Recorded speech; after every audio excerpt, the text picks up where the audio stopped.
Rice University conducted a poll on the 2022 Texas gubernatorial race showing that Abbott would walk away swiftly with the Republican nomination for governor, and Beto O'Rourke, once he declares that is, will walk away swiftly with the Democratic nomination for Texas governor. Now, this poll shows Abbott at 43%, Beto O'Rourke at 42%, and the rest of Texas voters are undecided at about 12%. Now, Governor Abbott won the race with about 55% of the vote in the last gubernatorial election. And let me say that Beto O'Rourke has been, according to this poll,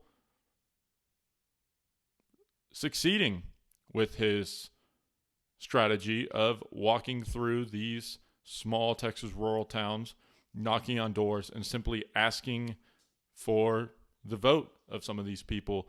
Now, I would imagine that a lot of these people don't exactly have Democrats who want to, walk into those neighborhoods, who assume that those are going to go to Republicans, and they're banking on the idea that, Texas cities will ultimately grow to the point that their population will far outweigh the rest of, rural Texas. So I think that this is a good strategy. I think this is exactly what Stacey Abrams did in her home state of Georgia.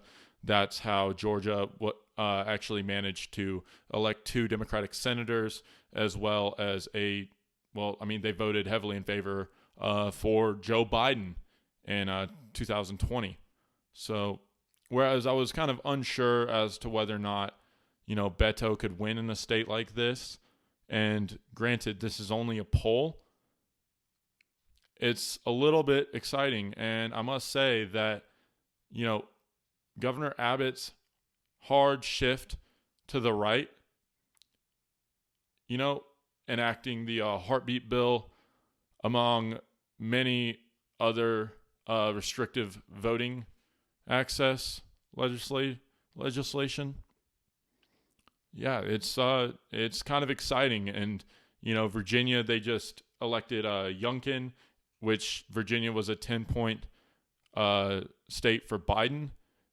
Maybe Texas will flip around and do the opposite and elect, a Democrat for the first time in forever.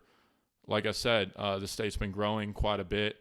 We now have 2 extra seats in the state, in the